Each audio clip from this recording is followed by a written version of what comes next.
Une mission historique pour cette génération. Dans un instant, analyse et commentaires du discours présidentiel de ce 10 février 2021.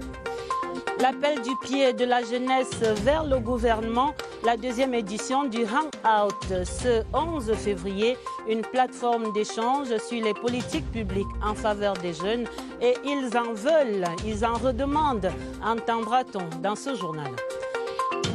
Et puis l'appel de Minawao pour les 5000 réfugiés nigérians qui regagnent bientôt leur bercail. Soyez donc de 10 ambassadeurs du Cameroun.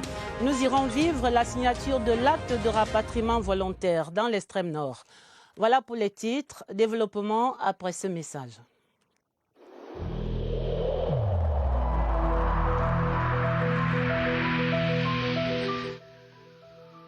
J'ai personnellement constaté que la plupart de nos concitoyens ne respectent plus les mesures de protection édictées par le gouvernement.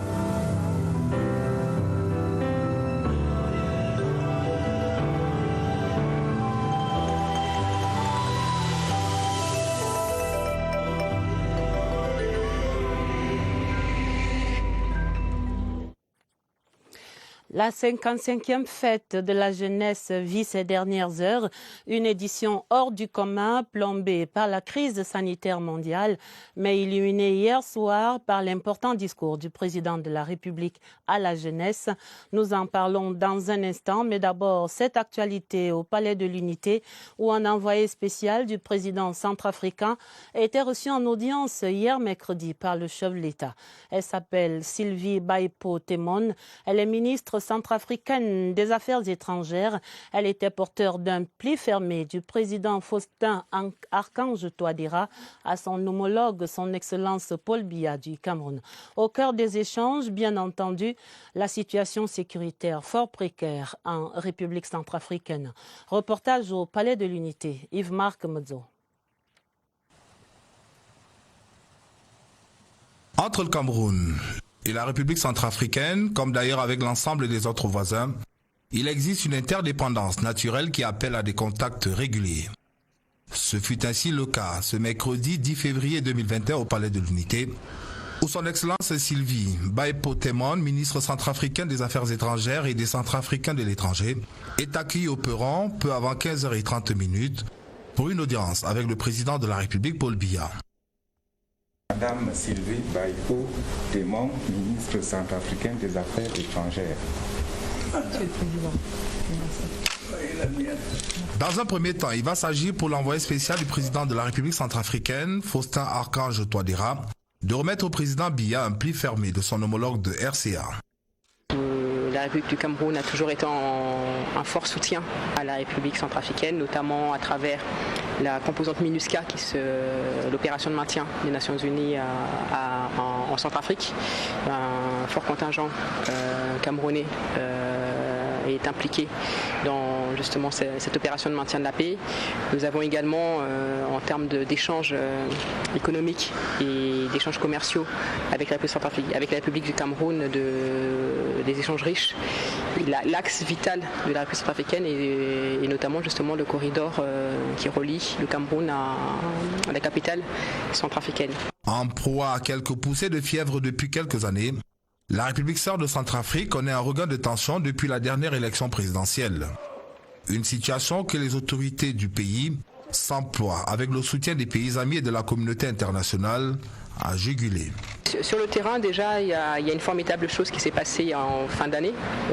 Nous avons quand même tenu des élections, donc l'ancrage démocratique, malgré les différentes turbulences, a été un succès. La population centrafricaine a fait montre d'une belle preuve de démocratie. Malgré les menaces, malgré les turbulences, elle a souhaité s'exprimer et faire valoir son droit en réélisant au premier tour le président sortant. Nous avons encore des élections qui sont en cours, notamment les élections législatives, et c'est en ça que les perturbations, l'agression de la rébellion CPC doit être maîtrisée rapidement pour permettre justement l'exercice de ce jeu démocratique. L'audience entre le président Biya et l'envoyé spécial du président Touadéra a duré une 60aine de minutes. Son Excellence Paul Biya, plus patriarche et paternel que jamais, dans sa posture de sage africain, c'était hier, mercredi 10 février, le chef de l'État qui prodigue des conseils de vie et de survie à ses chers jeunes compatriotes. Il propose des modèles, ceux qui viennent de faire vibrer le Cameroun pendant ce CHAN 2020, ceux qui excellent dans l'armée, dans les sciences ou la littérature. Il met en garde contre les anti-modèles. Un discours aggravé et à méditer. Joseph Clément Ongba. À l'aune d'une année 2021 qui reste incontestablement marquée du sceau indélébile du coronavirus, malgré l'impossible défilé marquant les 55 ans de l'institution de la Fête nationale de la jeunesse au Cameroun, le président Paul Biya aura tenu à respecter un rendez-vous traditionnel avec les jeunes, le discours du 10 février. Preuve que la jeunesse est l'une de ses préoccupations constantes. Paul Biya reste en phase avec les sujets de l'heure. Le 6e championnat d'Afrique des Nations, dont il dresse un bilan organisationnel positif, avec des infrastructures dont la solidité est une aubaine pour la jeunesse. Ce fut une belle opportunité de communion avec l'ensemble de la jeunesse sportive africaine et une vitrine pour exposer la vitalité du peuple camerounais. À cette occasion, le Cameroun, pays à l'hospitalité légendaire, a su y tenir son rang, grâce notamment à la forte mobilisation de sa jeunesse, dynamique, talentueuse et enthousiaste. Restant connecté avec les jeunes, Paul Biya, dans sa posture de bon père de famille, leur prodigue des conseils. Le respect des mesures barrières demeurant la meilleure digue de protection contre le Covid-19. Notre pays a pu offrir aux autres jeunes d'Afrique et du monde une belle fête sportive et culturelle, ainsi qu'un agréable moment de divertissement dans le contexte sanitaire plutôt contraignant du moment. Jadis, îlot de paix et de stabilité en Afrique, les conflits qui nuisent à la quiétude dans notre pays y ont érigé des foyers d'insécurité. L'armée camerounaise nous permet de consolider l'intégrité et l'indivisibilité du pays, grâce à un bras séculier, la jeunesse. La jeunesse camerounaise, vaillante et patriote, assure heureusement avec efficacité son rôle de fer de lance dans la défense de la patrie sur ses différents fronts. Avec détermination, professionnalisme et sens élevé du sacrifice, nos jeunes soldats s'activent de manière décisive à ramener la paix dans notre pays. Avec résilience, la jeunesse vit la situation actuelle.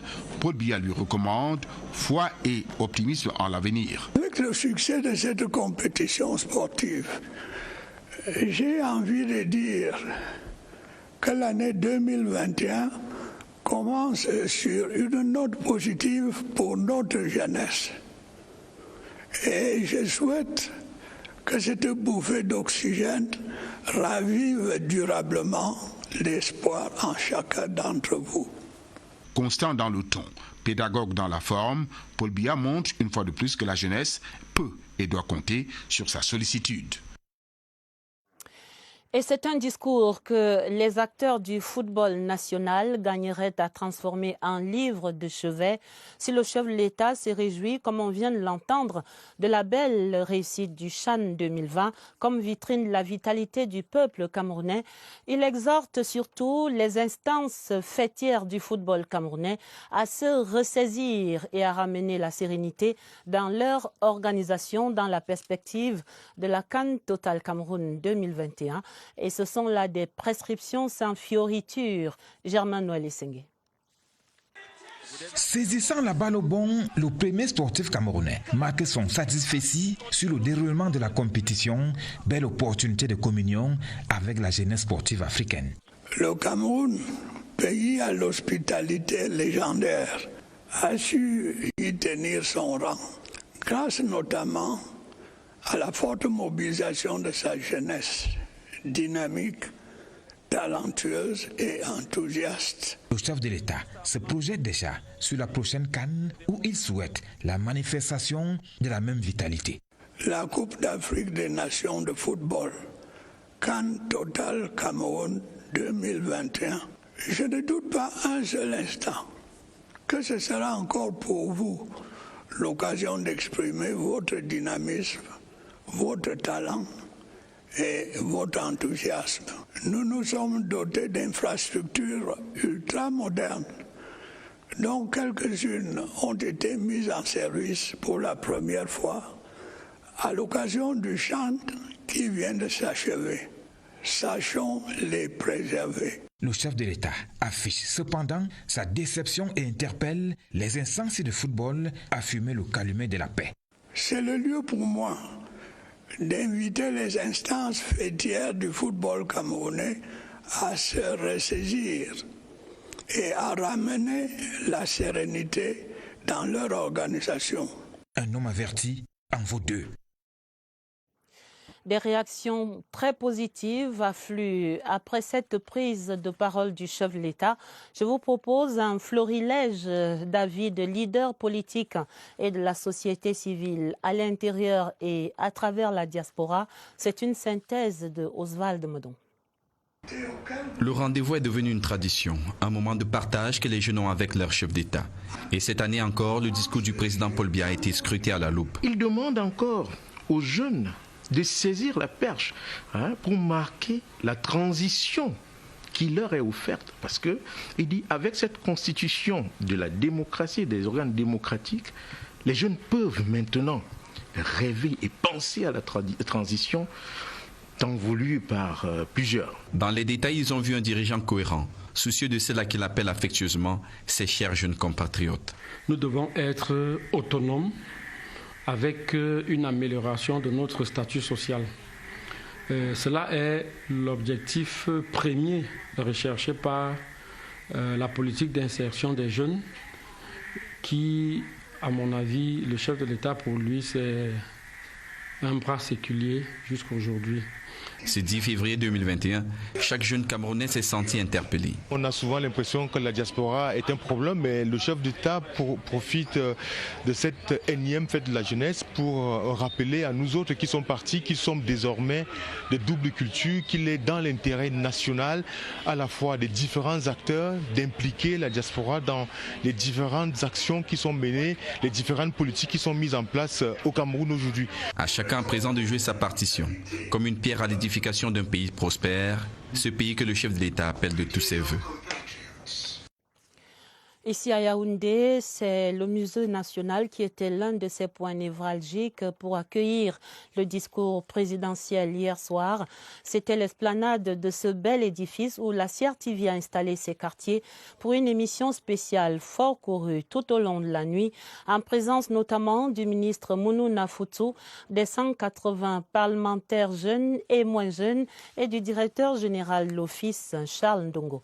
Le discours du chef de l'État a suscité de nombreuses réactions de ses invités.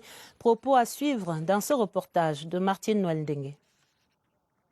Concentration totale pour écouter le père de la nation s'adresser à ses enfants. Le discours du président de la République Paul Biya à la jeunesse ce 10 février 2021. Un grand moment.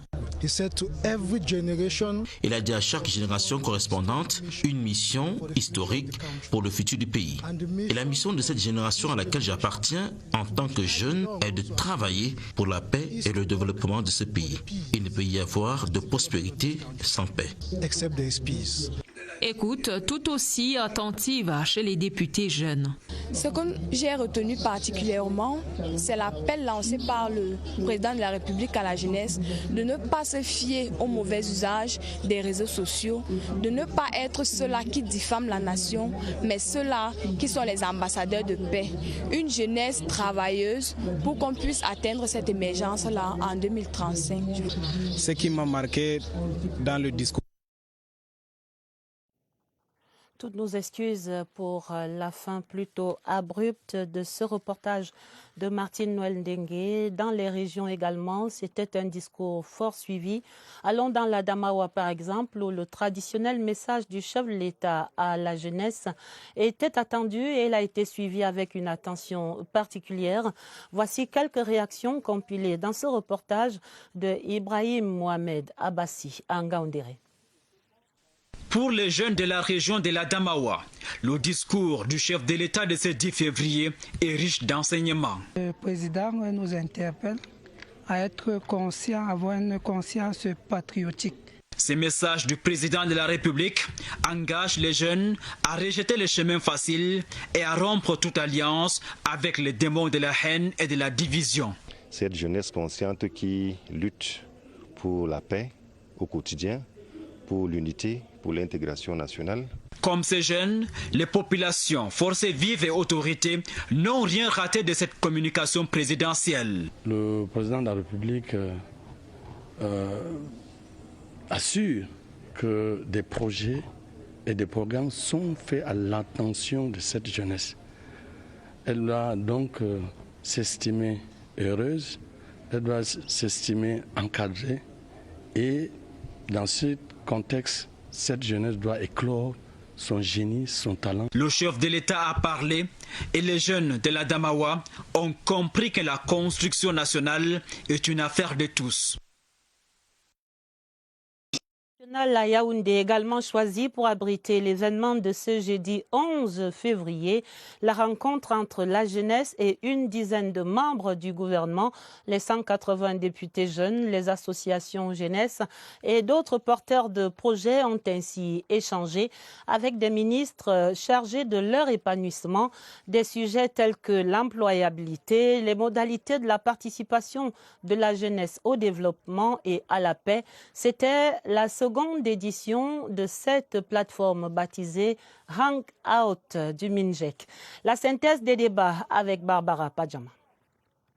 Face aux décideurs, les jeunes n'ont pas hésité à dérouler la liste de leurs besoins. Des jeunes qui sont diplômés, qui ont déjà les licences, le master, d'autres le doctorat, mais qui sont au chômage, qui manquent d'emploi. Et aujourd'hui, avec les exposés, surtout du ministre de l'Emploi et de la Formation professionnelle, qui demande à ces jeunes de se rapprocher des centres de formation professionnelle dans la région de l'extrême nord et aussi dans les deux autres localités. Et aussi l'intervention du ministre de l'Éducation de base. L'éducation de la jeune fille ou le problème d'une jeunesse diplômés en attente de déboucher. Les parlementaires et les autres ont creusé le sillon de l'employabilité du fer de lance de la nation. Son accession aux concours nationaux et internationaux, l'entrepreneuriat, ce qui épie le champ de l'agriculture, ont même défriché la disponibilité des semences améliorées. Tous les besoins venaient d'une localité précise du triangle. Pour faire les concours, on n'est plus obligé d'aller au chef-lieu de la région. Si on peut faire ça au niveau départemental, ça pouvait également nous aider. Chaque préoccupation a trouvé une réponse immédiate, c'est le but de ce forum. Prescrite l'an dernier par le chef de l'État qui vise à connecter les jeunes entre eux mais également aux décideurs, qui a permis à la jeunesse d'être édifiée par les membres du gouvernement sur les différents projets et programmes en leur faveur. Pour la deuxième année, le ministère de la Jeunesse et de l'Éducation civique a réussi à mobiliser le maximum de membres du gouvernement pour orienter et rassurer les compatriotes juniors. Je signale que vous pouvez rester avec nous après ce journal. L'intégralité de ce hangout gouvernement face à la jeunesse sera diffusée immédiatement donc après ce 20h30 sur cette antenne. Et pour ce 11 février 2021, il y a eu certes ces réflexions, notamment autour du thème jeunesse, résilience et défis et opportunités. En temps de Covid-19, on a entendu des débats sur l'avenir de cette jeunesse-là, mais il y a eu aussi de nombreuses actions et autres activités autour de la promotion du riche patrimoine culturel national.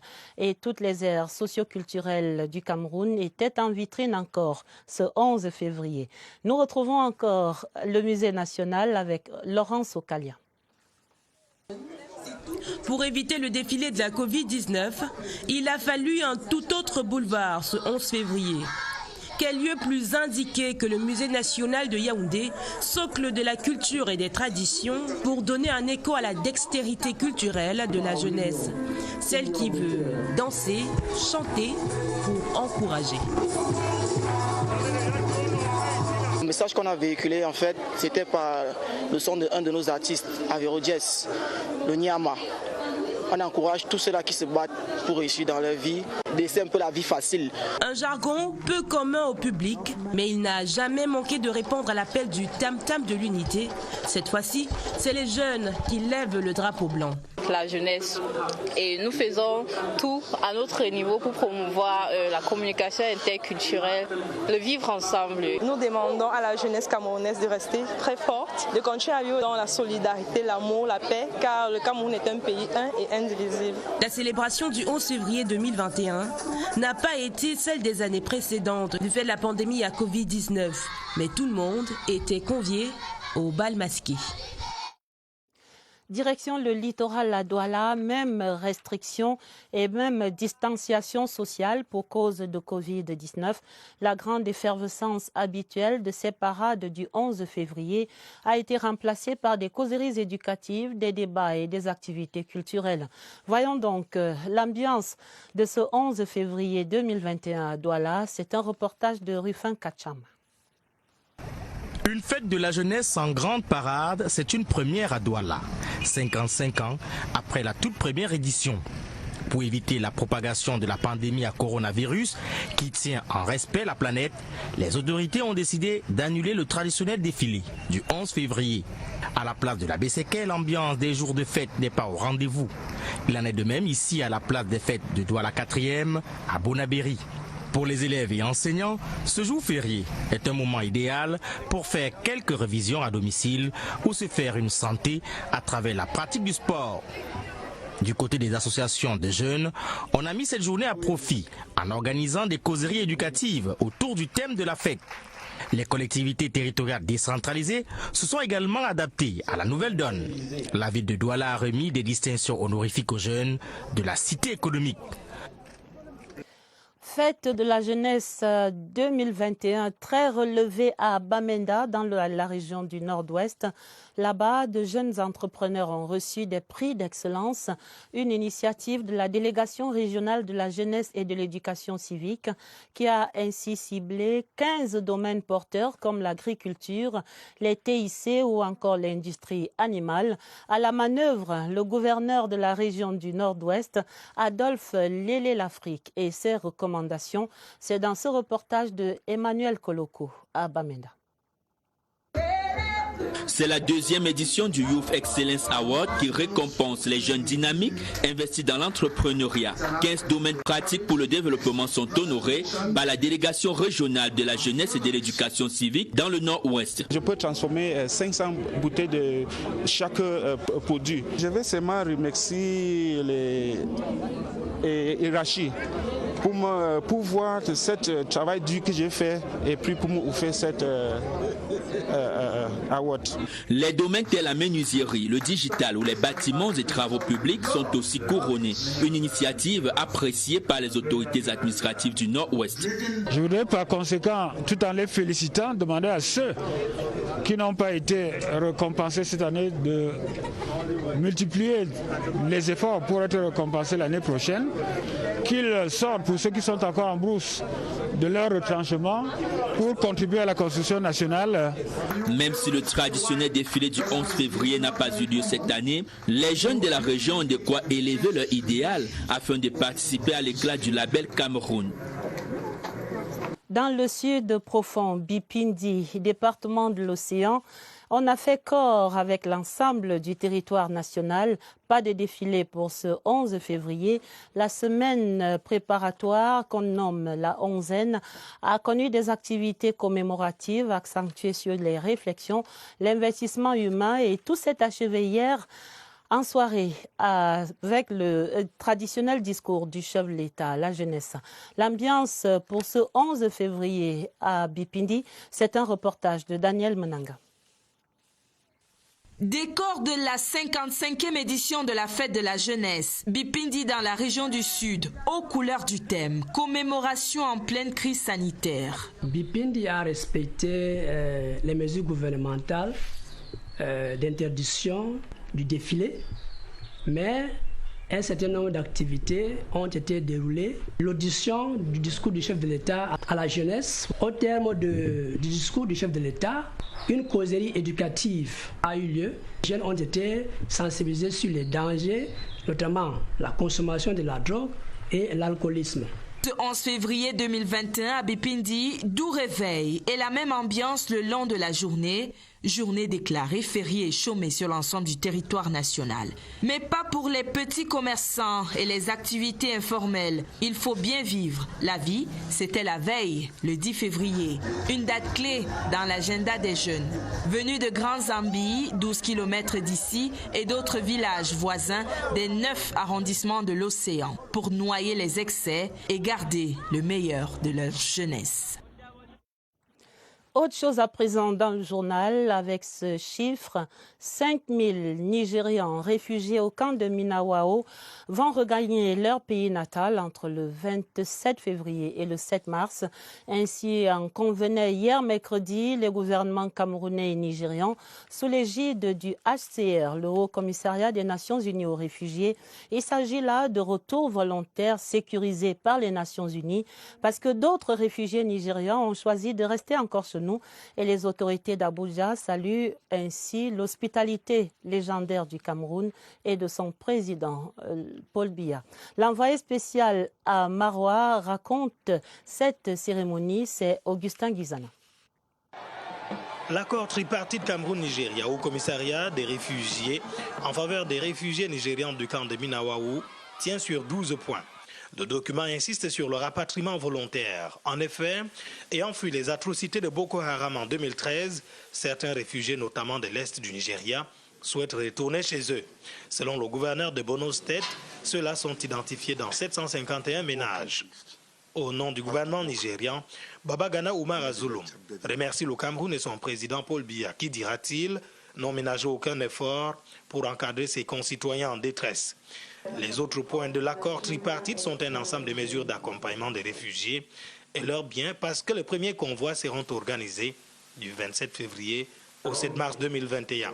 À cet effet, le comité s'est engagé à mettre à disposition des bus pour des individus dans le respect des mesures barrières anti-Covid-19 et des camions pour les biens matériels sous escorte militaire. Il a été recommandé la réintégration des retournés dans les programmes nationaux et internationaux d'aide et d'insertion socio-économique. C'est donc une vague de 4 982 Nigérians, dont près de 2300 femmes, qui vont prendre la route dès le 27 février. Ce départ précède le convoi de 133 autres qui ont regagné le Nigeria en août 2019. Pendant ce séjour dans la région de l'extrême nord, le ministre de l'administration territoriale a également rencontré des réfugiés nigérians personnellement. Paul Atangandji, accompagné du gouverneur de Borno State au Nigeria, des responsables du HCR, a ainsi échangé avec ses ressortissants nigérians et le Cameroun s'engage à poursuivre cet encadrement qu'il assure dans ce camp de Minawao depuis 7 années maintenant. Retrouvons sur ce site Aladji Mustafa. Bâti sur une superficie de 623 hectares à Mokolo dans le département du Mayo-Tianaga, le camp de Minawao, ouvert en juillet 2013, abrite près de 70 000 réfugiés nigérians. Des hommes, femmes et enfants qui ont fui les exactions de Boko Haram dans leur pays et qui expriment leur gratitude au gouvernement camerounais pour son hospitalité. Je dis mon remerciement au gouvernement du Cameroun pour cet accueil des réfugiés nigérians dans son territoire. Le gouvernement a appuyé les réfugiés avec toutes mesures. Sécurité, santé, éducation. Nous sommes vraiment contents de ce que le gouvernement Cameroun a fait pour nous. Parmi eux, environ 5 000 vont bientôt regagner volontairement leur pays après avoir passé près de 7 ans au Cameroun. C'est le meilleur jour pour les réfugiés, voir les deux gouverneurs ensemble au camp des réfugiés. Nous sommes vraiment contents de cette initiative. Après ce départ de 5 000 réfugiés, ça continue aussi. D'autres réfugiés vont rentrer rentrer dans la paix et dignité. Les modalités de leur retour au pays ont été arrêtées au cours de cette réunion tripartite qui s'est tenue ici à Maroua.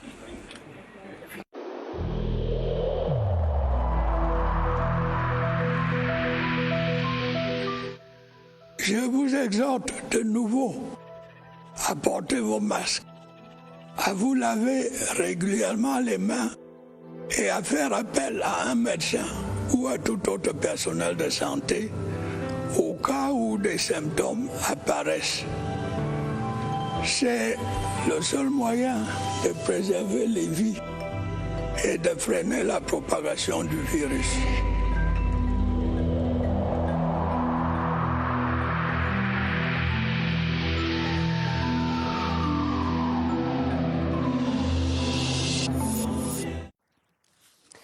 Et ce message qu'on vient d'entendre, c'est des messages répétés du chef de l'État, son Excellence Paul Biya, en ligne de front dans la lutte que mène le Cameroun contre le coronavirus.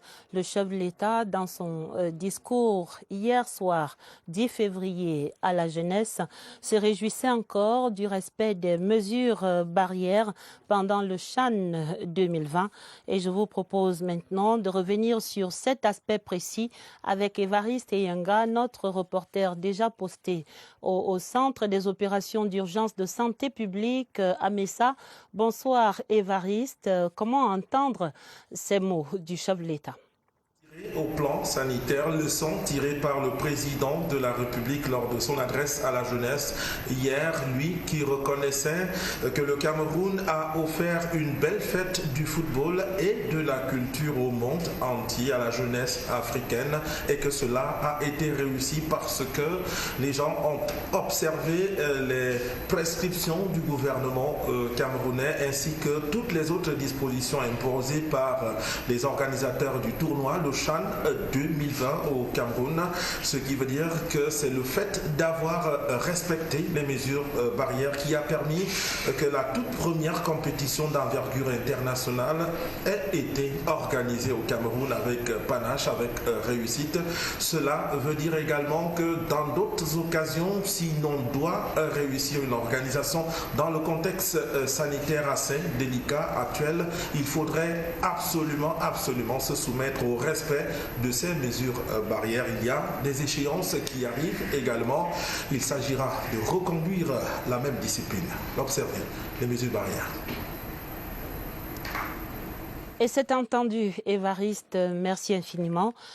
Et le président de la République, son Excellence Paul Biya, qui adresse ce télégramme officiel de félicitations à son Excellence Ali Hosseini Khamenei. C'est le président de la République islamique d'Iran et c'est à l'occasion de la commémoration de la fête nationale de ce pays ami, ce 11 février.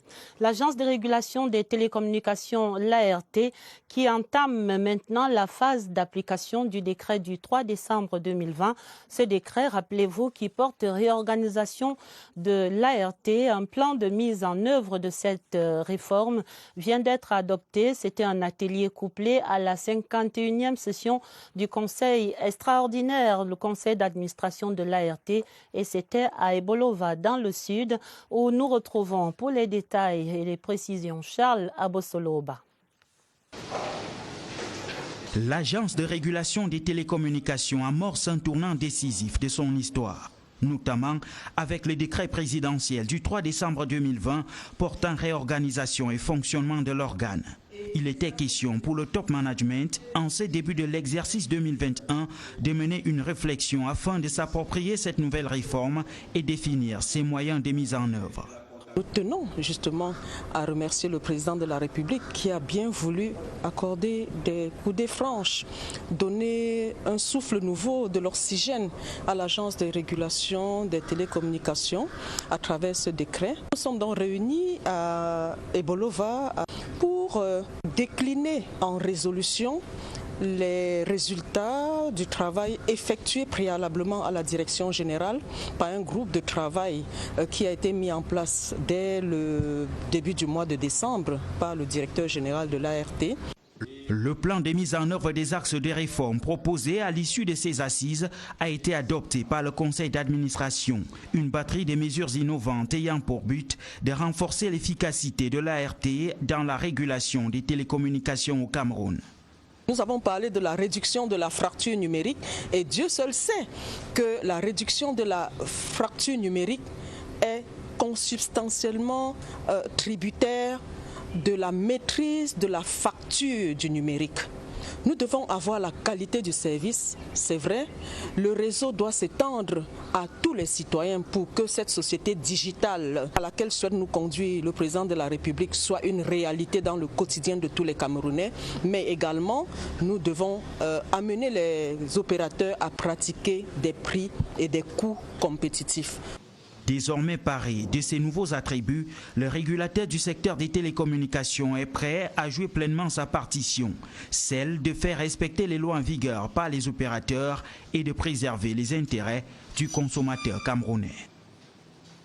La fin du 20h30, essentiellement consacrée au regard multiple sur le discours du chef de l'État à la jeunesse camerounaise. C'était hier, 10 février, le chef de l'État qui appelle cette jeune génération à préserver la paix, l'unité et la prospérité de notre pays. Donc, la fin du 20h30, le journal était préparé avec la collaboration de Marlise Eno-Ambarga Aoumou et de Augusta Ngononga. Un autre journal sur cette antenne, ce sera à minuit.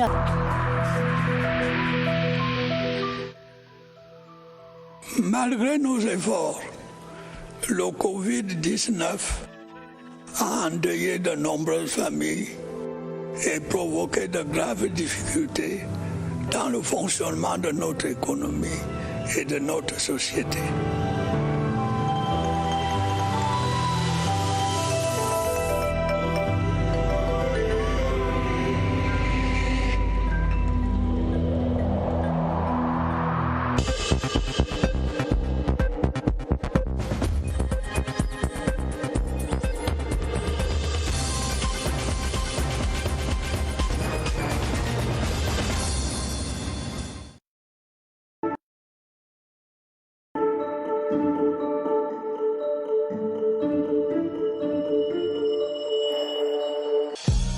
Chérie, qu'est-ce que tu veux pour la Saint-Valentin?